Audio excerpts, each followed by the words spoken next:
Estamos ao vivo, professor. Muito bom dia, obrigado por o senhor aceitar esse convite nessa rodada de entrevistas que o Jornal Expresso, a Band FM e a Mix FM estão iniciando aí com os políticos, com as lideranças políticas do Estado de São Paulo. Eu gostaria que o senhor desse a saudação especial a todos os nossos internautas, a todos os ouvintes aqui do Sudoeste Paulista e do Alto Vale do Ribeira.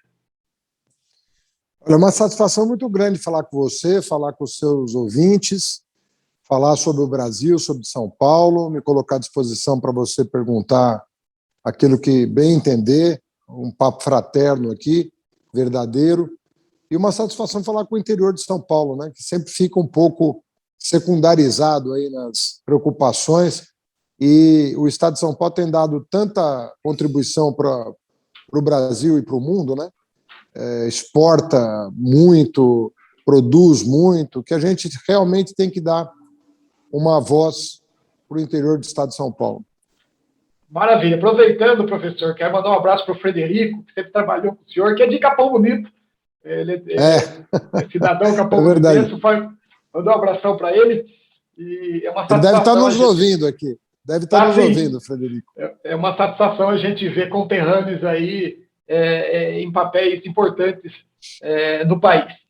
Professor, para a gente começar, gostaria que o senhor contasse um pouquinho dessa sua origem libanesa com um tempero um pouco caipira também. Conte um pouco da sua história aí para todos nós. Bom, eu sou filho de libanês, né? O meu pai nasceu no Líbano. O meu pai era agricultor familiar, era uma família que tinha um lote de terra e vivia da produção agrícola, consumia uma parte e trocava o excedente, como faz todo agricultor, né? Veio para o Brasil com 24 anos e foi para o interior, justamente o interior de São Paulo. Ele ficou durante 6 ou 7 anos numa cidadezinha chamada Uchoa. É uma cidade ali na direção de São José do Rio Preto, naquela caminho ali. É uma cidade que hoje tem 12 mil habitantes, imagina você, uma cidade realmente pequena. Pequena, sim. Mas ele morou lá muitos anos e fez o pé de meia lá, porque veio sem dinheiro do Líbano, claro, né? Todo imigrante via sem dinheiro, né? E fez o pezinho de meia ali, em Uchoa, e veio para São Paulo depois de 6 ou 7 anos, fazendo a poupança dele para abrir uma lojinha aqui na capital. Foi quando ele conheceu minha mãe, e aí se casou aqui na capital de São Paulo. Mas metade da minha família permaneceu no interior. Legal. Dos meus tios todos, uma parte ficou em Bebedouro, outra parte em Votuporanga, outra parte em Andradina, outra parte em Jundiaí. Então tem muitos Haddad no interior de São Paulo. Não são todos parentes meus, porque tem mais de uma família Haddad. Mas muitos são meus parentes. E são fazendeiros, comerciantes, lojistas, enfim, tem de tudo na família, mas graças a Deus, que eu saiba, todos boa gente, trabalhando pelo desenvolvimento do Estado, né? Pessoas realmente comprometidas com a comunidade, que é o que importa, né? Com certeza. Então está explicado o R puxado, né, professor? Sabe que pouca gente nota isso, mas os que estão no interior notam que eu tenho um R. E é porque durante as minhas férias, todas as minhas férias eu passava justamente no interior, na fazenda dos meus tios, na loja dos meus tios. Então ficou um Rzinho que de vez em quando ele escapa. Ficou de herança esse Rzinho. Professor, aproveitando aí todo o seu conhecimento, experiência na área política, principalmente na política aqui da América Latina, nós vamos começar um pouquinho de cima para baixo. Eu gostaria que o senhor comentasse um pouquinho. O senhor consegue enxergar ainda um regime democrático na Venezuela, do Maduro, e na Nicarágua, do Daniel Ortega? Olha, para ser bem honesto, eu acho que a América Latina está vivendo uma situação muito complicada, inclusive o Brasil, né? Quando o Bolsonaro ele instrumentaliza a polícia, o Ministério Público, ameaça o Supremo Tribunal Federal, diz que não vai aceitar as eleições sem voto impresso. Tudo isso é uma forma de ameaçar a democracia, armar as milícias, cooptar a polícia militar, que é uma polícia que não pode tomar partido, né, porque ela serve ao povo, serve a toda a população. Você veja que na Bolívia também nós tivemos um episódio recente, né? Teve um golpe de Estado na Bolívia, depois de um ano reconvocaram eleições e o MAS ganhou novamente, demonstrando que de fato havia acontecido um golpe de Estado lá. Eu não tô muito feliz não com a situação do continente e eu acho que a gente tem que prestar atenção, porque a instabilidade política ela acaba prejudicando o trabalhador. Você pode fazer a conta.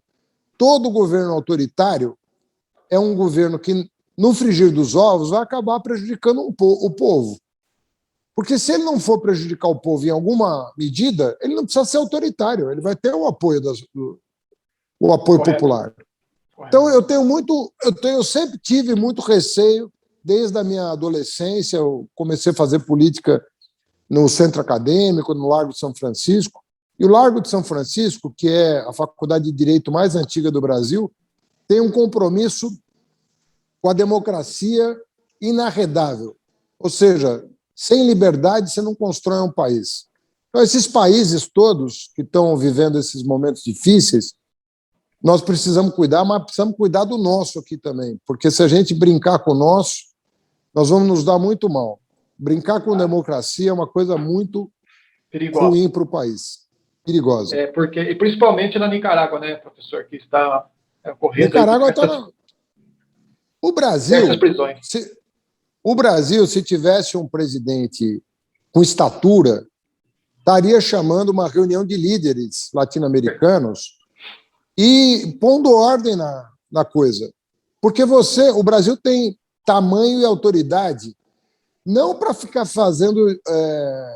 servindo de massa de manobra para os americanos botarem o pé aqui. Não é isso que a gente quer. A gente quer que os Estados Unidos, com o poder que tem, respeite a América Latina. Mas o Brasil, todo mundo sabe que é um país pacífico. Pelo menos até hoje foi pacífico. Então o Brasil tem autoridade para chamar o Maduro, para chamar quem quer que seja, para chamar o Guaidó. Por exemplo, pega o Guaidó. Você acha que o Guaidó e o Maduro não sentam com o Lula para fazer um acordo em torno de uma eleição livre na Venezuela? Óbvio que sentam. Falta uma liderança para assumir esse papel. Mas falta uma liderança para assumir esse papel. Eu acho que, quando o Lula era presidente, não acontecia nada disso, porque ele tinha autoridade. Não deixava a coisa entornar. Quando o Bush quis invadir a Venezuela, o Bush e o Chávez sentaram com o Lula e fizeram um acordo. Perfeito. Professor, muito obrigado por essa explanação. A gente vai tentar aí, buscar um pouco, falar um pouquinho da sua experiência política, e talvez seja uma experiência muito importante que o senhor teve na sua carreira. Queria que o senhor contasse um pouquinho como que foi essa experiência de disputar uma eleição presidencial num país continental e, principalmente, uma eleição muito radicalizada. Queria que o senhor explicasse um pouquinho para nós essa experiência. Bom, na verdade, eu era candidato a vice-presidente, né? Eu fui convidado para ser vice na chapa do...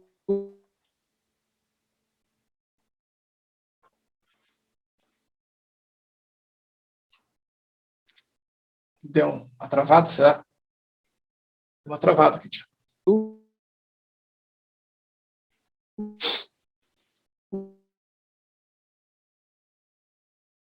A mentiraiada toda, era capaz da gente ganhar a eleição. Eu cheguei a 45% dos votos. E o Bolsonaro ficou com 55% dos votos. Sendo que eu só tive 3 semanas para fazer campanha, contra 4 anos da campanha. O Bolsonaro estava em campanha fazia 4 anos. E eu, com apenas 3 semanas, cheguei no segundo turno, e mais 3 semanas cheguei a 45% dos votos. Tem gente que diz que com mais 2 semanas eu podia ter virado o placar. Eu não sei dizer, porque o Bolsonaro tinha uma artilharia muito grande. O que eu conheci de amigos meus que receberam mensagens falsas no celular, me acusando das maiores barbaridades. Imagina, eu que sou um professor da Universidade de São Paulo, A única coisa que eu fiz na vida, além de dar aula, foi ter uma loja com meu pai e uma construtora com um cunhado meu.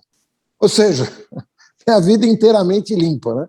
Mas o que saiu de coisa errada, mas era da vida pública, você está sujeito a isso. Infelizmente, a Justiça Eleitoral não conseguiu coibir as fake news e a gente não conseguiu passar de 45%. Mas tem gente que diz que se tivesse mais tempo, podia ter dado. Mas foi muito emocionante. Eu me sinto honrado de ter representado o campo progressista na eleição de 2018. Eu, felizmente, quando saio à rua, sou muito prestigiado pelas pessoas, porque as pessoas sabem que o Brasil podia estar vivendo uma situação muito diferente da atual, de maneira que, mesmo em sala de aula, quando eu entro, sou respeitado pelos meus alunos. Isso é muito importante para uma pessoa que exerce a profissão que eu exerço. Você não pode, a pessoa pode divergir de você, mas não pode te desrespeitar. Graças a Deus, eu nunca fui desrespeitado. Maravilha. Professor, na sua opinião, o senhor teve um grande potencial de crescimento no segundo turno, principalmente nas eleições de 2018. O que faltou para o senhor vencer essa eleição? Uma discussão mais ampla, criar uma frente mais ampla, com lideranças regionais como o Pedro Simon, o Tasso Gereissati, o próprio Serra, a FHC aqui em São Paulo. Faltou essa adesão do campo progressista para o senhor vencer a eleição de 2018? Eu acho que sim. Eu acho que faltou isso, faltou tempo para fazer isso. Eu acho que nós não devemos repetir esse erro para 2022, seria um prejuízo para o país enorme, e eu tenho feito muita gestão no sentido de aproximar as pessoas. E veja bem, eu vou te fazer uma lembrança. O Covas, na época do Covas, existia 3 forças políticas: o PSDB, o PT e o resto da ditadura militar, que era representada pelo Maluf. O Covas só foi reeleito em 98 com o apoio do PT. Se não fosse o PT, o Covas não ia ganhar do Maluf.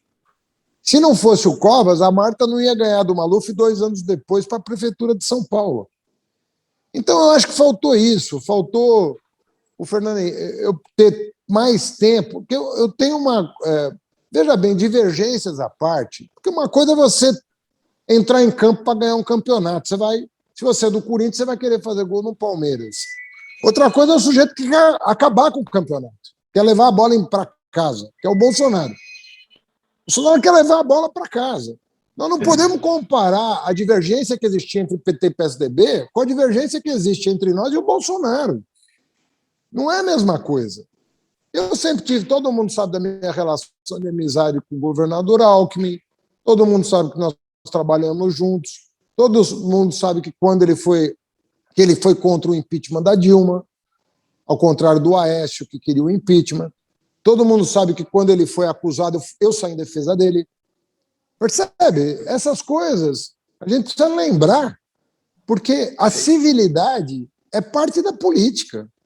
Você não pode considerar o seu adversário de hoje pode ser o seu aliado de amanhã, mas o seu inimigo de hoje ele quer te matar, ele quer te eliminar. É diferente a postura do Bolsonaro em relação à oposição. Percebe? O segredo, então, para essa maturidade política, professor, é o respeito, né? Claro, a gente tem que entender o seguinte: nós somos adversários, mas hoje existe uma causa maior. E no segundo turno tem que prevalecer a causa maior. A causa maior é a democracia, a liberdade, o desenvolvimento social, é a Constituição de 88. E todo mundo me conhecia, sabia que eu tinha sido ministro da Educação, sabia que eu tinha sido prefeito de São Paulo, sabia que nunca pairou dúvida sobre a minha conduta na vida pública, sobre o meu compromisso com a democracia e com a ética na política. Ninguém tem dúvida disso. Então, não podia ter deixado um cara da qualidade do Bolsonaro fazer esse papelão que o Brasil está passando no mundo. Está morrendo 4 vezes mais gente no Brasil do que no resto do mundo, proporcionalmente à população. Isso não é normal. Fora essa lambança com vacina, cobrando propina para comprar vacina, isso é loucura que está acontecendo no Brasil. As pessoas estão morrendo e você vai roubar na vacina? Tenha santa paciência. É um escândalo isso aí. Perfeito. Professor, agora vamos trazer um pouquinho para a nossa região aqui. Gostaríamos de ouvir do senhor. Nós estamos aqui em duas regiões, que é a Sudoeste Paulista e o Alto Vale do Ribeira, duas regiões que apresentam os menores índices de desenvolvimento humano de todo o estado de São Paulo. Mesmo nós temos aí um grande potencial no meio ambiente, nós temos talvez aí o maior mosaico ambiental do estado de São Paulo, no turismo. O senhor tem uma ideia, nós temos 5 parques públicos aqui na nossa região, Carlos Botelho, Nascentes do Paranapanema, Intervales, Petar, Chitué, e temos grandes potenciais também na agricultura familiar, no reflorestamento, e temos a maior reserva mineral, professor, de acordo com um estudo feito pelo IPT da USP.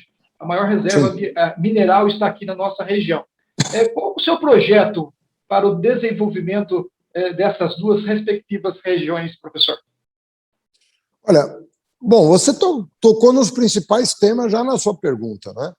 Mas aí tem uma vocação muito grande, mas nós não podemos esquecer o seguinte: eu até conheço o projeto do governo do Estado, que está há muitos anos prometendo para o Vale do Ribeira, não acontece nada. É o Vale do Futuro, que ele chama. O Vale do Futuro. O que aconteceu de fato foi o que o governo Lula fez, que foi a duplicação da BR, que foi muito importante. Eu não sei se você sabe, mas em Buri, que é uma cidade próxima de vocês, nós levamos aí um campus da Universidade Federal de São Carlos. Sim. Aliás, uma terra doada, uma fazenda de 40 milhões de reais de valor doada pelo escritor Raduan Nassar, que é simplesmente o ganhador do Prêmio Camões. Sim. O Prêmio Camões, para quem não sabe, é o maior prêmio, é como se fosse o Nobel da literatura portuguesa, da literatura em língua portuguesa, tá certo? Então, é só isso que o Raduan Nassar doou uma fazenda de 40 milhões para a gente colocar um campus da UFSCar aí em Buri. Por que eu estou dizendo isso? Porque, logística. Nós precisamos duplicar também a Estrada da Banana, porque nós precisamos ligar o vale ao litoral de maneira mais adequada. Nós precisamos segura, inclusive, né? Segura, porque aquilo ali não pode continuar do jeito que está. Nós temos um potencial turístico enorme, nós temos muitas comunidades pobres que precisam ser emancipadas, que, desde os assentados quilombolas, indígenas, agricultor familiar. Nada contra o agronegócio e a mineração, mas não pode ser o foco exclusivo. Você fala, não, tem minério, vamos explorar, mas vamos fazer isso de maneira sustentável, vamos fazer isso gerando emprego, vamos fazer isso agregando valor. Então, você tem que levar também polo tecnológico. Não adianta levar só a mineradora, acontece o que aconteceu em Minas Gerais. Você explora, cava, exporta, e aí o povo não vê a cor do dinheiro. O jovem, para ficar na região, ele precisa de algum atrativo, senão ele vai migrar para as grandes cidades. Então, eu faria um pacote um pouco mais amplo do que o governo do Estado está propondo, tardiamente, porque realmente eles não fazem investimento no Vale do Ribeira há quantos anos? O último investimento, acho que foi uma duplicação da SP-250 feita pelo ex-governador Geraldo Alckmin, investimento de expressão, 374 milhões. Mas eu gostaria de tocar num outro ponto da nossa região, professor. Nós temos aqui 28 mil quilômetros de estradas rurais, que é de fundamental importância para o escoamento de toda a produção, seja do agronegócio, seja da agricultura familiar. Então, está ouvindo aí, professor, certinho? Perfeitamente. Então, nós temos 28 mil quilômetros de estradas rurais e, infelizmente, extinguiram aí a Codasp, né, que ela trabalhava muito bem na questão da recuperação das estradas rurais, e eu gostaria de ouvir do senhor qual é a sua proposta aí para essas estradas rurais, considerando, professor, também, que dos 5 maiores municípios de extensão territorial do estado de São Paulo, 3 estão em nossa região, Capão Bonito, Itapetininga e Itapeva. Então, gostaria de ouvir aí um pouquinho sobre isso. Você sabia que Capão é do tamanho da cidade de São Paulo, em extensão territorial. Em extensão, não em população. População, suponho que deva, sei lá, umas 50 mil pessoas, talvez? Isso, 48 mil. 48 mil, mas em extensão territorial é 1.500 km², é do tamanho de São Paulo, é um dos maiores municípios do estado de São Paulo. É o quinto. O que é? É o quinto maior? Quinto maior. Pois é. Então, o quê? É do tamanho da capital. O que eu quero dizer com isso? Por isso que na primeira resposta que eu te dei, quando você me perguntou sobre desenvolvimento, eu falei de logística. Sim. Logística, para bom entendedor, é transporte e comunicação. Você não pode ficar... Você veja o pecado que está sendo cometido, o governo Bolsonaro vetando a inclusão digital dos alunos de escola pública. Essa pandemia só trouxe coisa ruim, muita morte, muito desemprego. Agora, você tem que reagir às coisas ruins com coisas boas, para você depois superar o desastre dessa pandemia. Uma das coisas que tem que ser feitas é a inclusão digital. Nós não podemos deixar um jovem de Capão em menos condições competitivas do que um jovem da cidade de São Paulo. Só porque ele nasceu em Capão ele vai ser prejudicado? Não pode. E uma das travas hoje ao desenvolvimento da região é a exclusão digital. É inacessível. Você tem que ter banda larga barata para as pessoas poderem complementar os estudos, o trabalho, ampliar sua jornada, conhecimento, acesso à cultura, acesso à ciência. Isso só se faz com logística. Agora, olha só, os caras estão pedágio. Só se ouve falar em pedágio. Além do pedágio, o custo do combustível. Sabe o que está acontecendo em São Paulo? As pessoas têm visão ruim, ou ela é cara, por causa do pedágio, né? E o preço do combustível. Nós perdemos 13 mil quilômetros de vias férreas no estado de São Paulo. 13 mil quilômetros de vias férreas, que é um transporte barato. Você sabe que o trem é barato. Eu viajava para o interior de São Paulo só de trem. Eu ia para Andradina de trem, para Votuporanga de trem. Eu ia só de trem. O trem não era de alta velocidade, como você sabe. Mas às vezes, a gente ia em vagão dormitório. Você ia dormindo e acordava 700 quilômetros depois, na cidade do seu destino. Nós perdemos essa vocação. São Paulo tem que voltar a pensar em vias férreas. Nós não temos condição de baratear o transporte de mercadoria, a não ser por vias férreas. O transporte rodoviário ele é muito caro para transportar mercadoria. E com preço nós temos uma estação aqui na região. Está inacessível o preço do combustível. Em Buri, maravilha. Isso, Buri, nós temos uma estação. É muito importante esse tema também. Gostaria de ficar aqui por horas conversando, professor, ainda mais com o seu conhecimento, a sua experiência, mas temos aí um tempo, o senhor tem outros compromissos, nós entendemos, agradecemos, mas temos aqui uma outra pergunta relacionada agora à articulação política para 2022. Nós sabemos aí de todo o tempo já do governo de São Paulo ser administrado por uma vertente política, né, que é do PSDB, quase 30 anos já no mandato do Executivo Estadual, e o PT, até o momento, não conseguiu chegar aí no comando dos Palácios Bandeirantes. E há uma possibilidade de uma composição com o Guilherme Boulos nessa frente progressista que vocês falam, para tentar chegar a um segundo turno e possivelmente vencer a eleição estadual em 2022? Olha, eu tenho conversado muito com o Márcio França e com o Guilherme Boulos, né? O próprio presidente Lula tem falado com os dois, essa semana reuniu-se com os dois. Eu já me reuni com o Boulos mais para o começo do ano, me reuni recentemente com o Márcio França, e eu acho que, efetivamente, nós temos condição de ter um bloco vencedor aqui.